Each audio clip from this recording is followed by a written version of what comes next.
ഒരു ഫോട്ടോ എടുത്തിട്ട് പ്ലീസ്. നമുക്കൊരു ഫോട്ടോ എടുക്കാം. അല്ല എന്റെ സെൽഫി ഞാനൊന്ന് അവക്ക് പേഴ്സണലി അയച്ചു കൊടുക്കുന്നത്. പേഴ്സണല്ല, എന്തോന്ന് പേഴ്സണല്? അമ്മക്ക് നിമിണ്ടായിരുന്നു.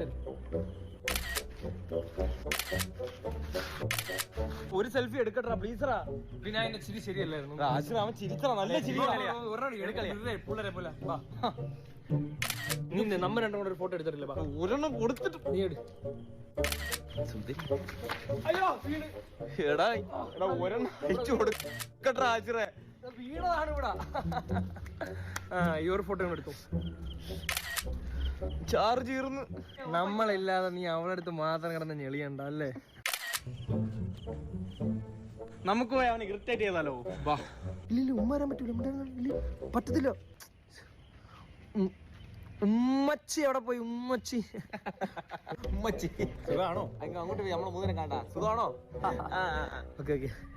ഞാൻ പറഞ്ഞില്ല അമ്മ കളർ ചെയ്തായിരുന്നോ പുതിയതായിട്ട്? നൈസ് ഹെയർ കേട്ടോ. അയ്യോ ഇത് ശല്യമായില്ലേ. വിളിക്കാം, ഞാൻ വിളിക്കാം. അയ്യോ വേണ്ട,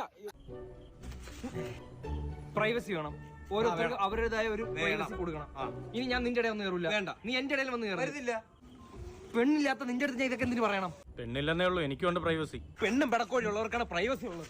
ഇൻസ്റ്റാഗ്രാം പ്രൈവറ്റ് അക്കൗണ്ട് ആക്കി വെക്കുന്നതല്ല പ്രൈവസി. ഇപ്പൊ ഞാൻ ഇവിടെ നിൽക്കുകയാണെങ്കിൽ ഇതാണ് എന്റെ പ്രൈവസി, ഇതാണ് എന്റെ സ്പേസ്. നിങ്ങൾ ഇവിടെ വരെ നിൽക്കാള്, ഞാൻ ഇവിടെ നിൽക്കുന്നെങ്കിൽ നിങ്ങൾ അവിടെ പോയി നിൽക്കണം. എനിക്ക് ഈ സ്പേസ് നിങ്ങൾ തരണം. ഇവിടെ ഉണ്ട് വാ. നീയുടെ അല്ലേടാ അവന്റെ ഇടയിൽ വന്ന് കയറിയത്. ഇപ്പൊ ഞാൻ മാത്രമായി അവന്റെ പ്രൈവസി. ഇതൊരു പാഠമാണ്. ഇനി ആരും പറയുന്നതിന് ചാട നിൽക്കരുത്. എന്തോന്നായാലും എല്ലാവർക്കും ഇനി സ്പേസ് ഉണ്ട്. Leave it.